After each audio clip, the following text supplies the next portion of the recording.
privilégio nós estarmos na casa do Senhor, adorando, rendendo louvores ao nosso Criador. E neste momento nós iremos ouvir a palavra da parte do Senhor. Convido os irmãos para abrirem Carta de Paulo aos Colossenses, capítulo 1. Carta de Paulo aos Colossenses, capítulo 1.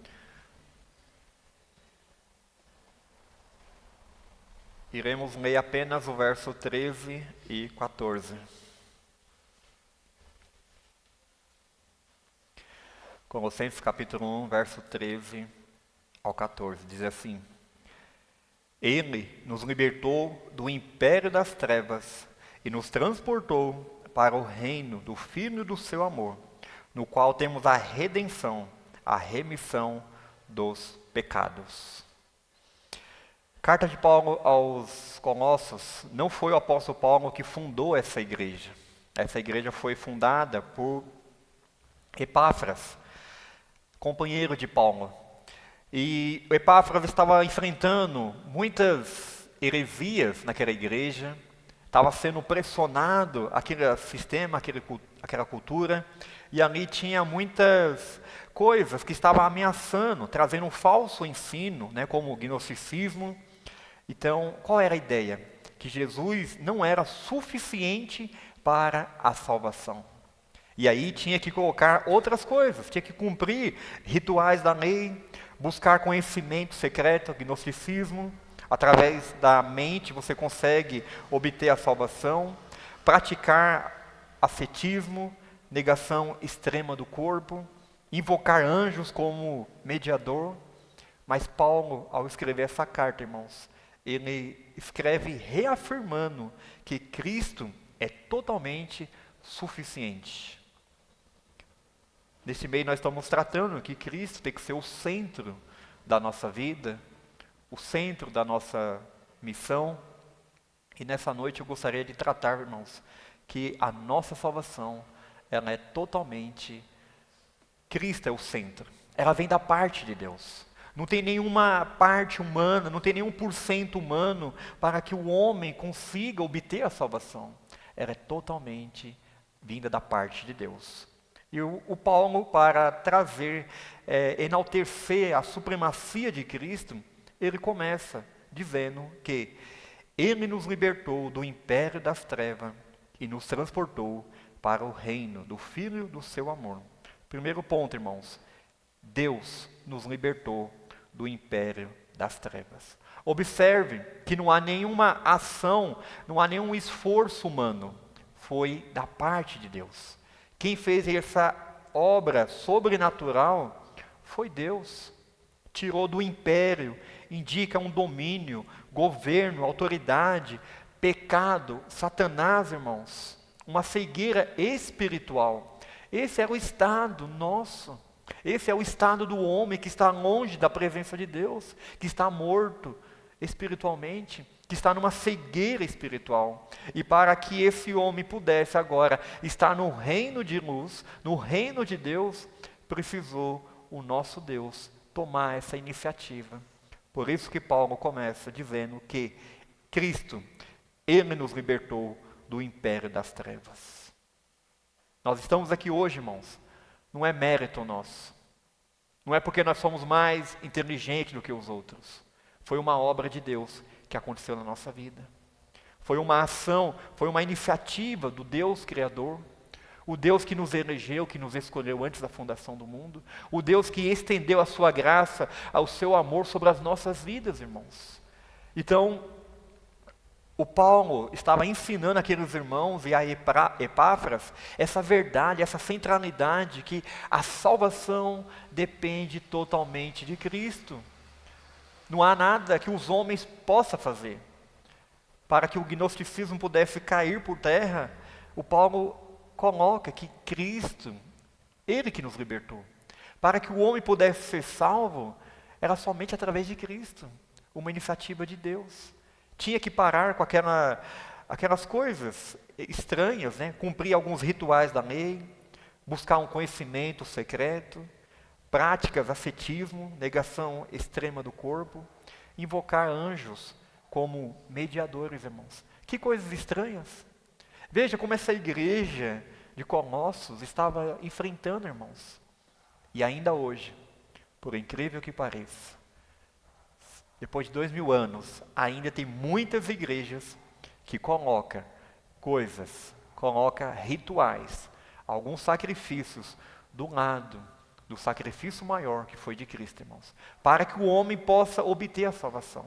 Isso, irmãos, nós chamamos de heresias, falsos ensinamentos. Para o homem ser salvo é totalmente uma obra de Deus. E o Paulo começa: Ele, Cristo, nos libertou do império das trevas. Como, irmãos? A palavra de Deus diz que Cristo foi lá na casa do valente, abriu nossos olhos, quebrou nossas algemas, abriu as portas e nos libertou, irmãos. Nós éramos impotentes a respeito da salvação. O nosso estado era de morte, consequência do pecado de Adão e Eva. O homem morreu, porque essa era a ordem de Deus. No dia que vocês comerem desse fruto, vocês vão morrer espiritualmente. Esse é o estado do homem. Nós estávamos presos nas garras de Satanás, mas Deus foi lá e nos libertou, tirando toda a algema, abrindo nossos olhos, irmãos. Louvado seja Deus por isso, irmãos, porque se não fosse a iniciativa de Deus, nós estaríamos condenados. Vamos acompanhar a leitura, Efésios capítulo 2, verso 1 a 5, voltando umas páginas. Efésios capítulo 2, 1 a 5, o apóstolo Paulo também trata um pouquinho sobre o estado do homem. Diz assim: Ele nos deu vida, estando vós mortos nos vossos delitos e pecados, nos quais andaste outrora, segundo o curso deste mundo, segundo o príncipe da potestade do ar, do espírito que agora atua nos filhos da desobediência, entre os quais também todos nós andamos outrora, segundo as inclinações da nossa carne, fazendo a vontade da carne e dos pensamentos, e éramos por natureza filhos da ira, como também os demais. Mas Deus, sendo rico em misericórdia, por causa do grande amor com quem nos amou, e estando nós mortos em nossos delitos, nos deu vida, juntamente com Cristo, pela graça sois salvos. Qual era o estado, irmãos? Morto espiritual. E o morto nada pode fazer. O morto, a única coisa que o morto consegue fazer é feder. O morto não consegue dar sua própria vida, não consegue trazer o fôlego de vida. Esse é o estado nosso. Esse é o estado de todo homem que ainda está longe da presença de Deus. Então, o texto diz que nós andávamos segundo o curso deste mundo. O que isso significa, irmãos? Curso deste mundo é como se a nossa visão estivesse cega. É como se nós estivéssemos aprisionados através de uma corrente. Nós estávamos prisioneiros, irmãos, das garras do inimigo, segundo o príncipe da potestade do ar, do espírito que agora atua nos filhos da desobediência. Esse era o estado, nós. E hoje, pela graça de Deus, os nossos olhos foram abertos. Hoje, nosso Deus colocou o fôlego de vida em nós, irmãos, e hoje nós fomos libertos. Então, o texto nos diz que Ele nos libertou do império das trevas, irmãos. Ele, com a sua mão poderosa, nos conseguiu fazer isso, para que hoje nós pudéssemos ter uma vida de transformação, irmãos. Segundo, diz o texto ainda que Ele nos transportou para o reino do Filho do seu amor. O que significa isso, irmãos? Transportar, fizemos um translado, mudamos de lado. Uma vida sem esperança, uma vida vazia, uma vida sem sentido. Esse é o estado nosso. Mas o nosso Deus, Ele foi lá e agora nos tirou do império das trevas e nos trouxe para o reino o reino de luz, irmãos. Não é apenas sair de algo ruim, mas é entrar em um novo governo. Nós estávamos debaixo da potestade do inimigo, mas agora nós estamos sobre um novo governo. E quem governa a nossa vida é o nosso Deus, é o nosso Senhor, é o nosso Salvador, irmãos. Que ensinamento magnífico nós temos, irmãos. O Epáfras estava preocupado, o Epáfras estava se sentindo sem saída, e ele foi procurar ajuda ao apóstolo Paulo. Paulo, está acontecendo isso lá na igreja de Colossos. E o Paulo começa a trazer essas verdades centrais do Evangelho, do cristianismo. Tudo isso, irmãos, foi através da cruz de Cristo. Foi a cruz de Cristo que nós conseguimos sair do lamaçal do pecado, que nós saímos da potestade de Satanás. Um ambiente totalmente de trevas.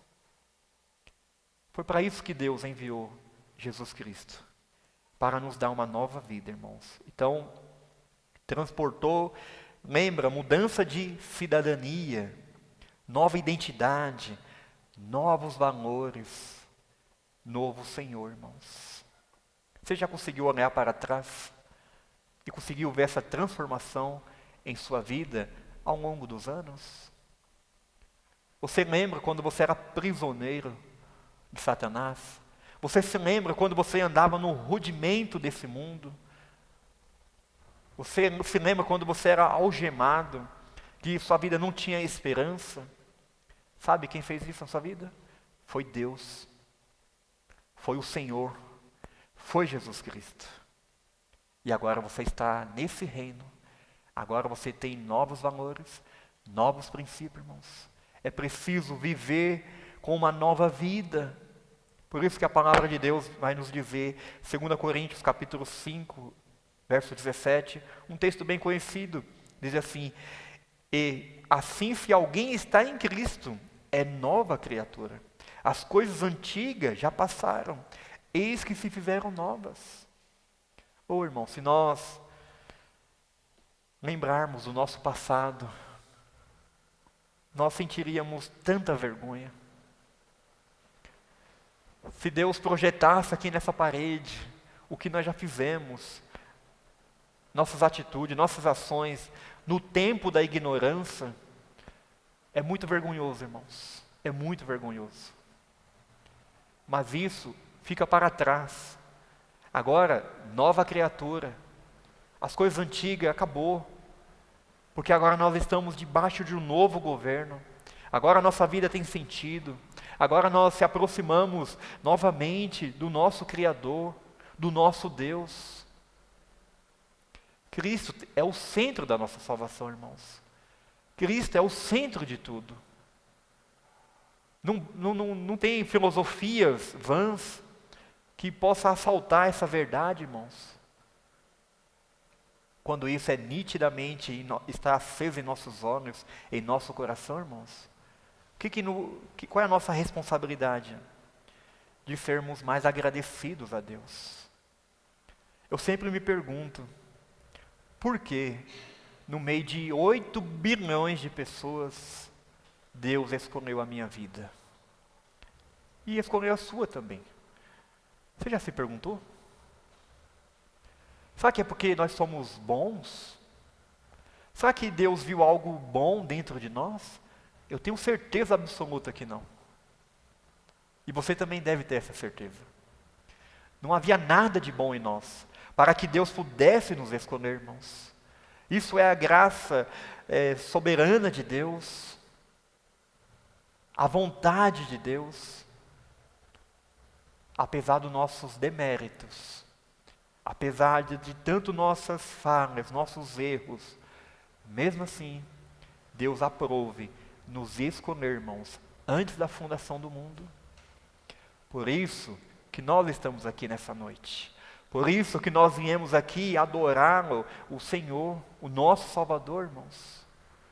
Porque nossos olhos foram abertos, as algemas que nos prendiam nos rudimentos desse mundo foram quebradas, irmãos. Isso que significa libertação, irmãos. Isso que significa sair do lamaçal do pecado, transportou para outro reino, para o reino do seu filho de amor. Nós precisamos ser mais agradecidos a Deus, irmãos.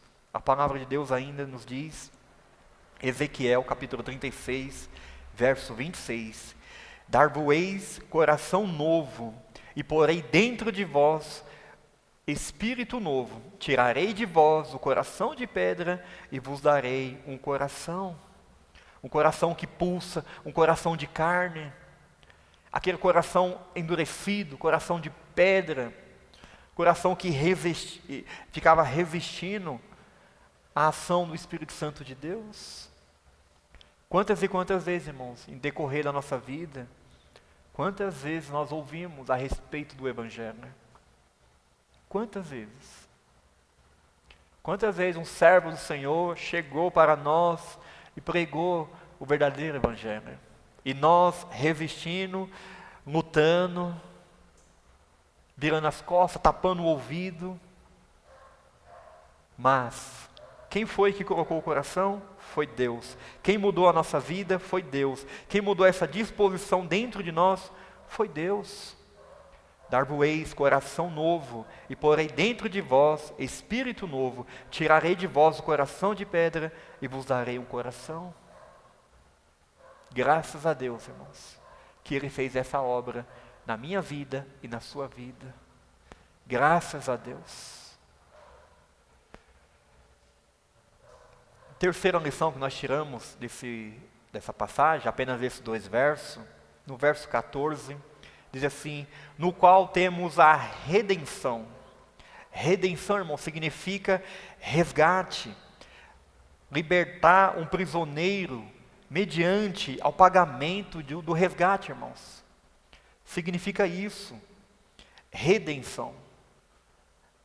Teve que pagar, nós estávamos aprisionados. Nós estávamos mantidos nesse cativeiro, acorrentados. E Cristo foi lá e pagou. Redenção significa isso, irmãos. Resgate. Libertar o prisioneiro mediante ao pagamento do resgate. Nessa mesma carta, capítulo 2, virando uma página, Colossenses capítulo 2, verso 14, diz assim, tendo cancelado o escrito de dívida que era contra nós, e constava de ordenança, o qual nos era prejudicial, removeu inteiramente, encravando na cruz. A obra de Jesus Cristo lá na cruz, Ele pega essa promissória, essa dívida, Ele rasga e Ele encrava naquela cruz, irmãos. Quando Ele derrama aquele sangue, quando Ele faz a justiça de Deus. Irmãos, será que isso transborda de gratidão dentro do nosso coração, irmãos? Você sabe o que significa isso, irmãos? Essa dívida que era nos prejudicava, Cristo foi lá e rasgou essa promissória, encravou naquela cruz, irmãos. O último brado que Cristo dá naquela cruz, detê-la está consumado, dívida paga, irmãos. Dívida paga. Os irmãos conhecem essa frase? Está consumado. Significa dívida paga. Não há mais condenação para nós. Cristo é o centro da nossa vida. Cristo é o centro da nossa salvação. Louvado seja Deus por isso, irmãos. Que diante da graça de Deus, nós precisamos nos esconder atrás da cruz de Cristo. Não há espaço para vaidade, arrogância, prepotência, irmãos. Nós somos o que somos porque Deus teve a iniciativa de nos libertar do império das trevas, irmãos. Nós somos o que somos hoje, livres, porque Deus, Jesus Cristo, foi lá e pagou essa dívida. Redenção significa resgate, com um valor pago, irmãos. E qual foi esse valor, irmãos? 2 Coríntios, capítulo 6, 1 Coríntios, capítulo 6, verso 20. Porque foste comprado por preço. Que preço foi esse, irmãos? Não foi prata, não foi ouro, não foi joias preciosas, mas foi aquele sangue precioso. Aquele sangue que verteu naquela cruz. Isso nos dá a ideia, irmãos, nós conseguimos ver o quanto nós temos valor para o nosso Deus. Nós somos propriedade de Deus duas vezes, irmãos. Primeira, por sermos criatura de Deus, a sua imagem e semelhança, e agora nós somos propriedade de Deus porque Ele nos comprou novamente. Nós somos povo particular, exclusivo de Deus. Veja, irmãos, o quanto nós somos valiosos aos olhos do Senhor. Esse resgate foi um alto preço. Nenhum homem, nenhuma riqueza deste mundo era suficiente para pagar. Mas o próprio Deus teve a iniciativa. O próprio Deus, Ele se fez carne, habitou entre nós, cheio de graça, e nos salvou, irmãos. E nos salvou. Cristo é o centro da nossa salvação. Cristo tem que ser o centro da nossa vida. Assim como aqueles irmãos estavam praticando coisas, estavam sendo bombardeados com falsos ensinos, irmãos, nós temos que tomar muito cuidado para não achar que a salvação é mérito nosso. Deus fez uma boa escolha de ter me escolhido, porque eu sou o cara nota 10. Não, irmãos. Quando Deus olha para nós, e Ele tira a justiça de Cristo, irmãos, Ele tira a lente que é Cristo, Ele vê coisas horrendas, Ele vê nossos trapos de justiça, Ele vê o quanto nós somos imundos por dentro, Ele vê o quanto nós somos pecadores, mas graças a Deus, que todas as vezes que o Senhor olha para nós, Ele coloca a lente, e essa lente é Cristo, é a justiça de Cristo, é o sangue de Cristo, irmãos. E ali Ele vê aquele povo justificado, aquele povo santificado, a igreja do Senhor. Tudo isso, irmãos, essa verdade bendita, tem que penetrar em nosso coração. E tem que produzir ações, irmãos. Ações de exaltação a Deus, ações de gratidão a Deus, ações de saber que nós éramos miseráveis pecadores, e Deus nos tirou do lamaçal do pecado, nos trouxe para o seu reino. Para quê, irmãos? Para quê?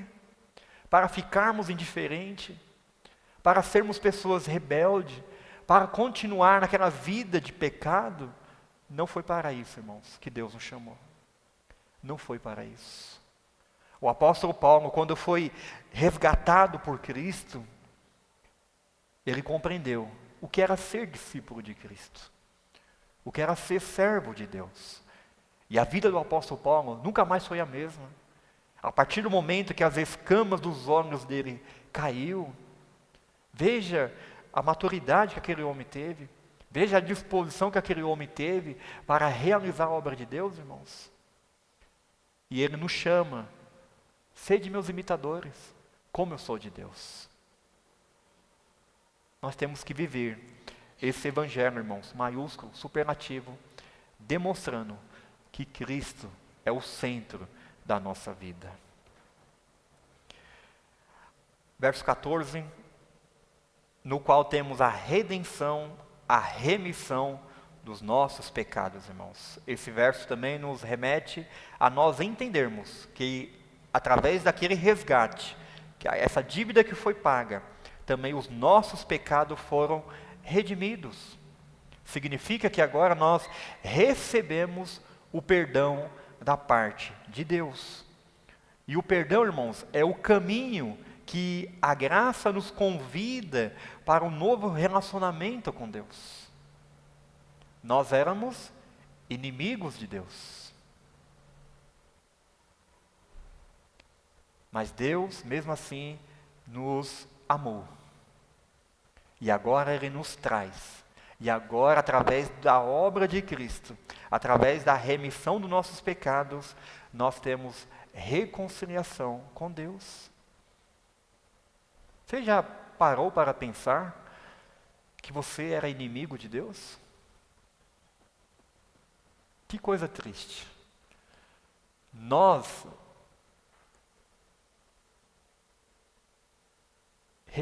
repudiávamos a presença de Deus, irmãos.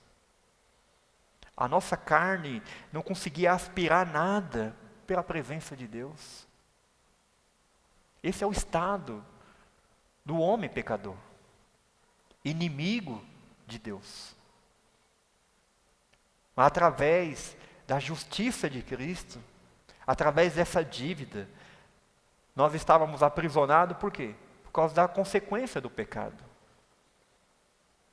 Nós estávamos destinados ao castigo eterno. Essa é a sentença do pecado. Mas agora Deus, através da justiça de Cristo, essa dívida foi paga. Esse resgate foi pago. Nós tivemos os nossos pecados redimidos, como diz o verso 14, remissão dos pecados.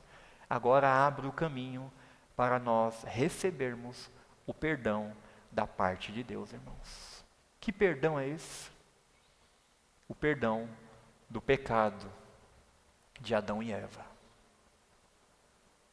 O pecado de nós ter virado as costas para Deus. De abandonarmos o nosso Criador. De não querer saber do nosso Criador, irmãos. O nosso DNA estava totalmente contaminado por esse vírus maldito do pecado. Tempo atrás nós tivemos o vírus do Covid, né, e ainda tem hoje, aquele vírus que ceifou milhares de pessoas pelo mundo todo. Que vírus perigoso, irmãos. Mas o maior vírus perigoso que existe é o vírus do pecado, irmãos, que está enraizado no nosso DNA. E esse levou o homem longe da presença de Deus. Mas quando esses homens são resgatados por Deus, Cristo nos proporciona reconciliação com Deus, irmãos. Verso 22, Colossenses capítulo 1, diz assim: agora, porém, vos reconciliou no corpo da sua carne, mediante a sua morte, para apresentar-vos perante ele santos, inculpáveis e irrepreensíveis. Veja, antes inimigos, antes pessoas mortas, antes pessoas que não queriam saber de Deus, mas agora nós temos acesso novamente à presença de Deus. E nós iremos nos apresentarmos perante Ele como pessoas santas, inculpáveis e irrepreensíveis, uma vida transformada, uma vida reconhecendo o amor de Deus, irmãos. Louvado seja Deus por tamanha salvação.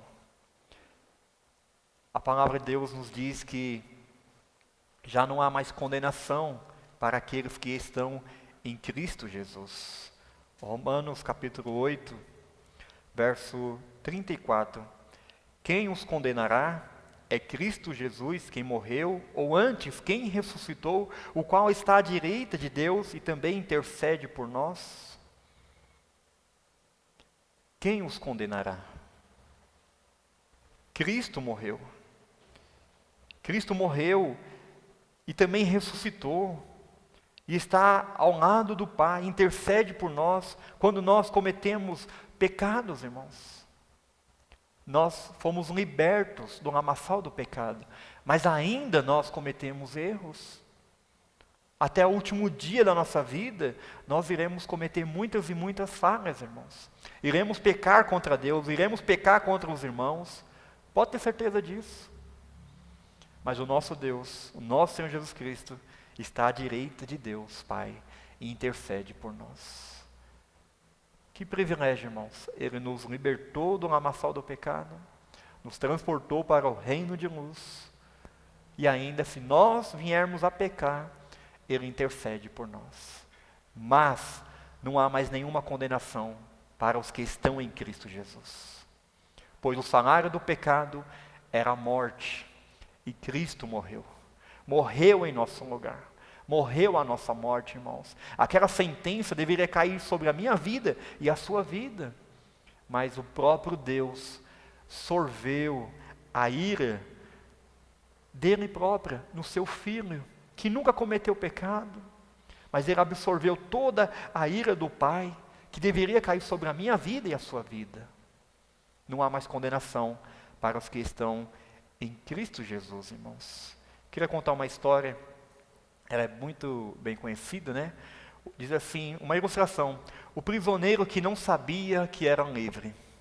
Havia um homem que passou anos preso em uma cela escura. Todos os dias ele acordava, sentava no mesmo canto e esperava o tempo passar. Certo dia, o carcereiro entrou, abriu a porta da cela e disse: "Você está livre, sua pena foi paga." O homem olhou, mas não saiu. Dias depois, o carcereiro voltou e perguntou: "Por que você ainda está aqui?" Ele respondeu: "Eu me acostumei com as grades. Aqui eu sei como viver."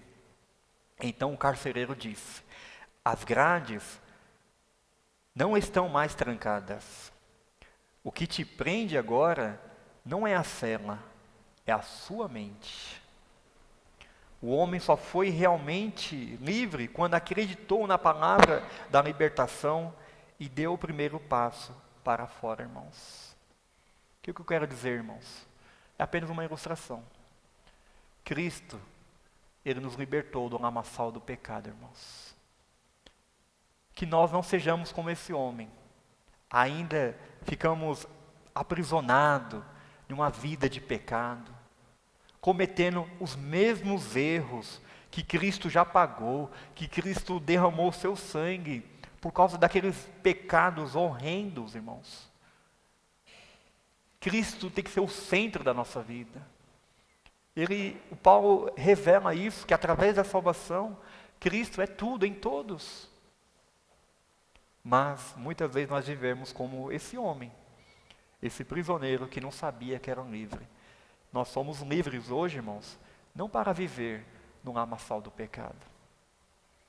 Não para cometer aqueles mesmos pecados que levaram Cristo lá naquela cruz.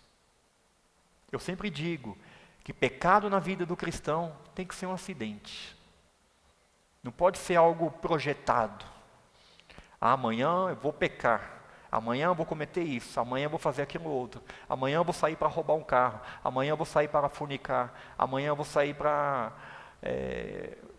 tirar a vida de alguém. Nós não podemos viver dessa prática, irmãos.